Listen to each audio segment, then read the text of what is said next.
Hello everybody, this is Danny and Trippin Outdoors, and today we're about to go into the Oregon Zoo for episode 2 of NCNP, No Car, No Problem. And we're going to explore. I haven't been here in freaking years, but we're about to go turn in our ticket, so it's going to be cool.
So I may have accidentally not realized that I screwed up when it comes down to my audio recording, because apparently it stopped recording at some point really quickly after I had started it. So I think 90% of this trip so far has not had any audio with it, unfortunately, including the storytelling portion, which sucks. Even you triple check, it's not necessarily going to end how you expected it to. But nevertheless, when you come out of the orangutan or the primate forest area, you will have obviously a lot of amenities to get your blood sugar up for a lethal price, cool yourself off, summer, and stand in line for about 6 hours for fluid. And of course, that means that you also have areas where you can sit to eat. You have the Africa Cafe, and then you have, of course, restrooms, which, by the way, time number 2 that I filled up my water bottle, technically 2.5. So I figured by now I'd have more refills I would have done, but alas, that's not the case. Of course, you have a bit of an amphitheater area. I don't think that's where like the summer concert series is held, but it might be.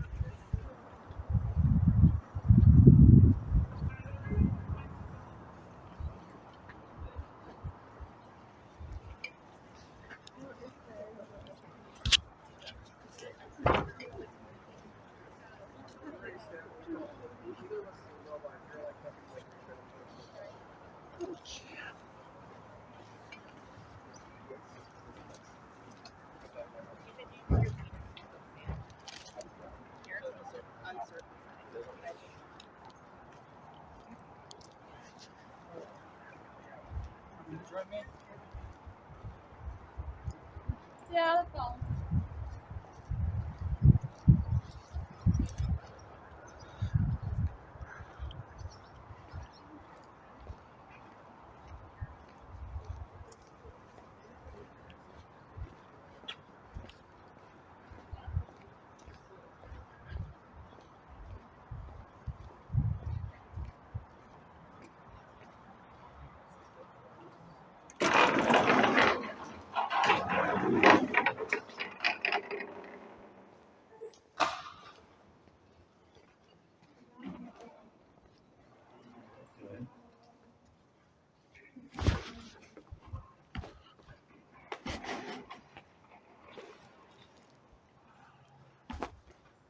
We have 2 heffalumps out right now, huh? They're the wrong side of the sun.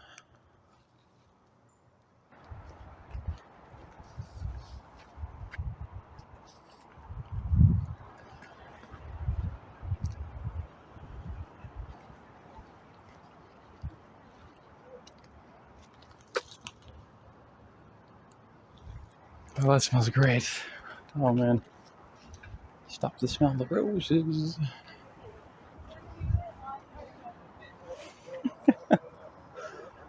This is as bad as a cat. Everywhere I turn the camera, it's got the butt to us. It's like a cat.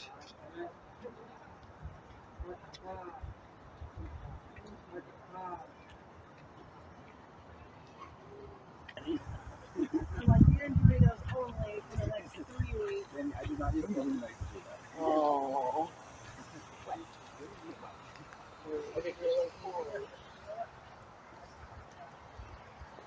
Hello?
Speaking of cats only wanting to show you their butts.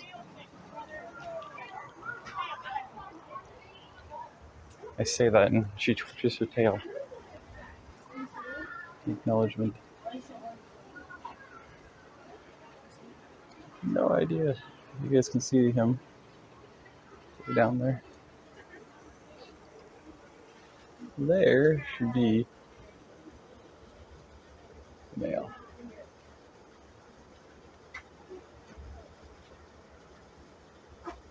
Yep.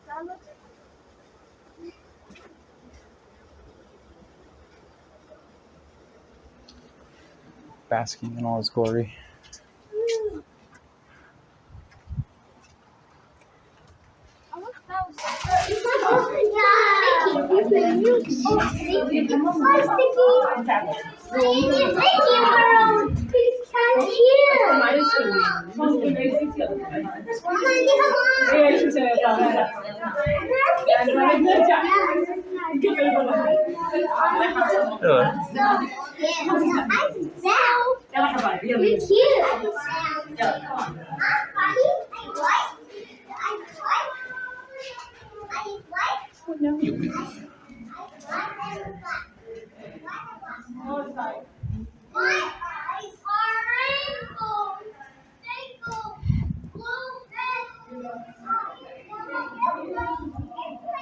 They're so cute. They're so much tinier than I figured they'd be too. But they're so cute.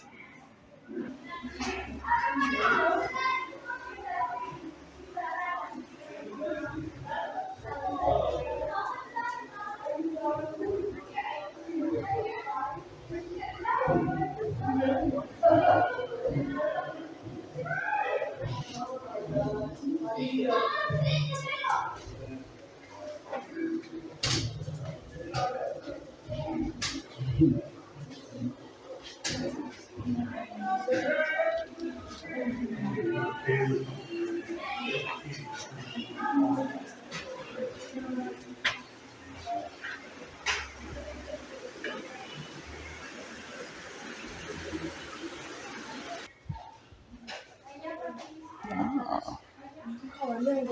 These monkeys are so small. They're so cute.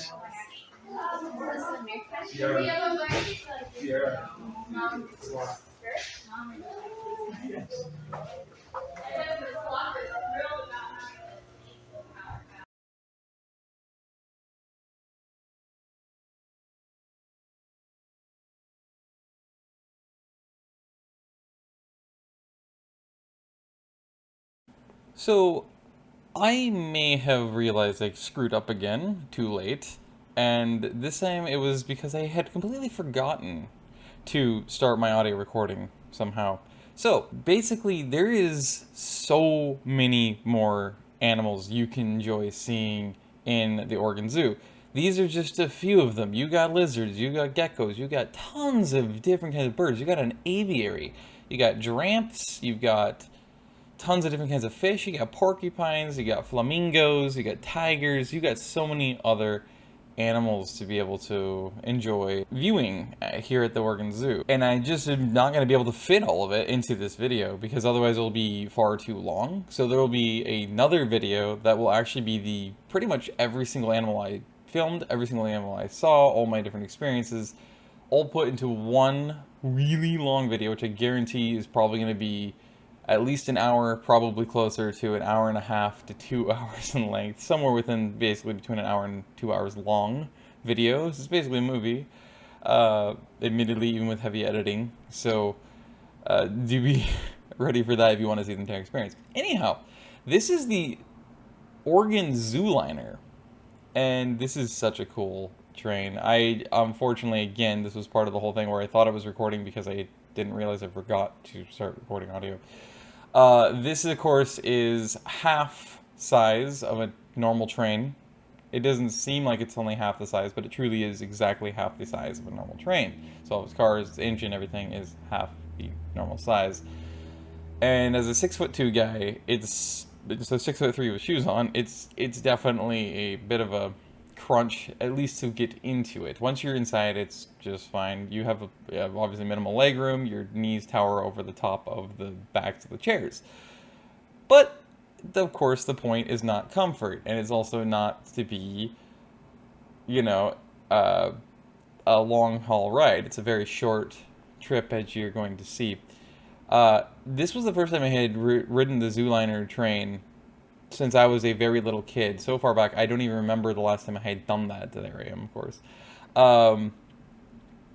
But it's just a cool experience, and it's really fun to have. Not only for that, inner child inside of you, and the nerd geek, whether it's transit or whatever else inside of you, or maybe you're a Disney fiend, and you've recently learned about the history of this train. This is one thing I found interesting in the presentation from the conductor of the train. He never actually wound up mentioning the history that this was literally the look of this train and the route was actually kind of imagined up by none other than Walt Disney himself. He literally came up here with one of his other businessmen and a few quote-unquote Imagineers to implement this design, or at least in the sense of to show them this design that he came up with for this, as they actually requested it of him, and he was more than happy to do it, because this, at the time, was in the 50s. This was the time when everything was supposed to be futuristic, and he was also looking to the future, and for his mind, his obsession, of course, was with the people movers. This is literally the very first ever functional concept of his people mover concept. If you just think about that, that is absolutely insane. So the people mover literally occurred out of the Oregon Zooliner, which is something that apparently very few people actually realize. So I thought this was a fun thing to mention, especially for you Disney heads out there, because this is literally Walt Disney himself came up with the original design for this train. Now, obviously, the train ended up looking somewhat different than what he originally envisioned, obviously. So the track, because, of course, he's not an engineer, he's not an architect, he's just an Imagineer, as he would have branded it. He came up with the concept and the idea in his head, he had the vision, and then that got the ball rolling to make this into a reality with engineers and architects. And now we have what we have today. Is actually a train that was literally physically designed by and manufactured by General Motors, and the time when they were actually still heavily manufacturing trains and locomotives. So this entire train is in fact from 1955, is when its first concept was. I believe this actual train itself was from 58, this one specifically, but it was directly designed and thus built, and the final concept that we're writing in this video, but by General Motors themselves, GM. And you can actually clearly tell its era because of its design and its look and its styling. This screams 1950s, 60s, especially the 50s though. This was the peak of when trains were made to look like this. You'd have the flares, you'd have the tapering, you'd have the torpedo-like design, like old school submarine torpedo-shaped designs. Because it's supposed to be, that's literally where the name bullet train actually originated from, was from the 1950s and 60s, when this was the height of it. I mean, that's also when the Jetsons became a phenomenon as a show to watch, adults and likewise, because it was looking to the future and thinking, okay, this is what it's going to be like in 1990, 2000, 2020. And it's just kind of cool to have that history. Of course, it goes extremely slow, but it is an extremely short route, predictably. But it was still a lot of fun to be able to do this, and also see kind of the other carriages and stuff they had, of course, just kind of sitting alongside there on the tracks. It was just it's just a fun experience, especially for the kid and nerd inside of you, everybody. It's always gonna be a blast for anybody. So, and of course, this is a narrow gauge railway. And I actually encourage you to pay the $5 to be able to ride this thing, not just for the experience and the views, but also just a little bits of history that they give you and the information about this and its history, of course, including this bridge itself. What I would say about that though is one, look at this freaking view. Isn't that so cool? Oh, it's so awesome. Technically, you're not supposed to stick anything outside of the doors and windows, but technically, as long as you're doing it for a video and you're being safe about it, you're not sticking it really as far out as you can or whatever, throwing yourself halfway out the damn car. I don't think they're ever going to care even if they see you doing it. At least not too much, unless they start seeing everybody start doing it because they're following the lead. Then okay, maybe, but. Oh, look, there I am again. I can see how much I enjoyed that. Ride. It's just, again, one of those little tantalizing things that are just so cool because of how quirky and unique they are and how fitting it is. It's just a fun, leisurely experience, and I definitely recommend paying the $5 to do that and get the information on it. It's well worth the payment. And already, the elephant, the Hephalump, hold the Woozle, is gone. Which was kind of surprising to me. I mean, literally not even in view anywhere. Which was extremely surprising to me, how fast it booked it, obviously, after we had passed by, because she was just chilling before. It's cool, though. But anyway, yeah. So, this is pretty much going to be it for the ride and the video. There's a little bit more of the ride, so I'll see you back once we officially conclude that whole section, and we get to the ending.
Hello there, fair goat.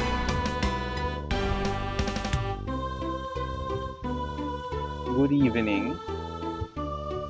Yes, you. Hi. Hello there. How was your evening? I'm sure we're both so hot, aren't we? I'm sweating and you can't, so you're panting as best you can. Poor soul, I can't imagine what it's like being in a fur coat. Yeah. How are you? Doing fair? So, plenty of you probably are wondering what the price I paid to get in here was. So, if you have an Honor Citizen card to trim at, you can get in for $250. Otherwise, it's $5 for a full day pass. And I guarantee to you, you're going to want to have a full day pass in order to, of course, make sure that you don't accidentally overdo it. Especially considering today, when I first got on the Max, they had so many fare inspectors, it was absurd. So I got a warning. But because my fare card's expired. So be sure you have your fare card up to date, of course, because I don't, because WorkSource Oregon, which is a place where you get your fare cards, if it's an Honor Citizen one, dealt with all the paperwork. That is strictly reserved for, of course, for your places, basically, you have to go to get your ticket. Now, that said, what is the price for me to have gotten into the zoo today? Well, it's $12. Apparently, the normal price is $24 for anybody else, but for me, because I have state and federal assistance, that means that I can get a discount. So if you have any form of disability, whether it's SSI, SSD, if you have food stamps and or medical care, then you actually can get in for half the price. You just have to have your ID ready and either your food stamp card or your medical card ready to show them, so that way they can confirm with your order of a ticket that you in fact have disability. So I got in here for $12. Now, how can you do that yourself? Well, it's actually quite simple, although it does require a computer, which is kind of partially defeating of the purpose of having a discount for disabled people in the first place. Main reason why is because of the fact that, of course, a lot of people that are on disability are, of course, low income. So as a result, some of them, in fact, a lot of them are homeless. So as a result, if you ever wanted to come here under those circumstances, you might not have access to a smartphone, internet connection, a computer. But obviously the best thing you can do at that point is go to a public library. Any of them, they all have computers. Go to one of those, use your internet access, and from there you can reserve your ticket. Now, that's how they're doing it right now. I don't know if it's always been that way, but in order to get a 50% off ticket for your disability, you have to do it online. So that's how you do it. But otherwise, it's very simple and it's very easy.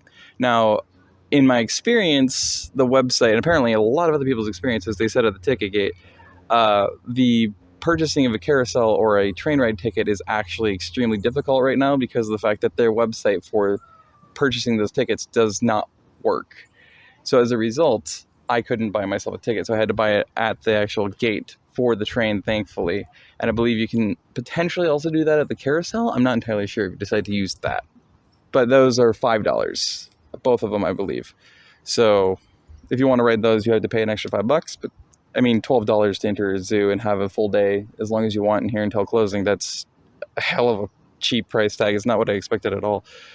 I don't know if you remember from my first episode of NCNP, but I speculated it was probably 30 plus normal price, potentially even upwards of 40, but it's actually apparently stayed stable at 24, which blows me away because modern day with the aquarium or a zoo, usually it's way more than that. But that said, that's how I got access to her $12 today. Now, I found out via the website that you cannot, which go figure, like everything, you can't bind together discounts. So despite the fact I came here today on a Tuesday, which gives you, if you take max, it gives you a discount. I can't remember how exactly much. I'll put it on the screen once I look it up. But you can't combine that with your 50% off discount if you have disability. So, but for anybody who was looking for anything to do and any fun to have, places to go that are very quickly and easily accessible, this is a very easy and good option to be able to do that. So thus, of course, the point of why this is an episode of my series, No Car, No Problem. Because I want to be able to show you guys around places that are very easy to access off of the Max Blue line on the west side for you guys to be able to enjoy. And for relatively cheap at that. I also forgot another thing to mention that would have been smart to have mentioned, and that would be that how to get here. So basically, all you have to do is take the Blue Line Max from anywhere along it, or any of the other lines, buses, or trains that will take you directly to that one of the stations. You ride it, depending on where you are, you ride it, of course, to the Robertson Tunnel. The Robertson Tunnel is the Washington Park Zoo stop. You get off there, and then you head directly to one of the two elevators, and you'll turn to your left, which is to the east, and the entrance to the zoo will be right there. It is that quick. It is that easy. May I remind you that there is water fountains and thus water bottle refill stations placed all throughout the zoo, so you don't have to worry about buying fluids or anything like that in order to stay hydrated, especially if you come on a 90+ degree day in direct sun in the summer, like I did today. Alright, so I hope you guys learned something from this. I hope you enjoyed. If you did, please, of course, make sure to like the video. That is, hit the like button. Feel free to subscribe for more episodes of NCNP, No Car, No Problem, and any other adventures I happen to go on, so we can experience them together, which is the entire point. And it's, of course, a lot of fun. It's very helpful for me. And it lets YouTube and their algorithms know that, of course, you guys enjoyed it and got value out of it, and therefore other people would as well. And therefore, we can grow this community together with more awesome people that love to adventure and learn things together like we are doing on this channel the entire time. That said, let me know what you thought about it all down below as well. And of course, as you can tell, it was a learning experience. It definitely took me some time to be able to come to the conclusions that I have, and then learn that I'm also still prone to potentially forget to do something all important, which of course is to hit the record button on my phone to record dang audio. Oh man, I can't do any of these perfectly without a flub somehow, but again, it's part of the learning experience, part of getting used to it. And when you have to worry about so many other things and fandangling things and holding things all over the place, yeah, it's kind of rough. But nevertheless, yeah, there's a lot of value to this, and again, I hope you guys enjoyed, and yeah, hope to see you around next time. See you later, and thanks for watching. Bye-bye.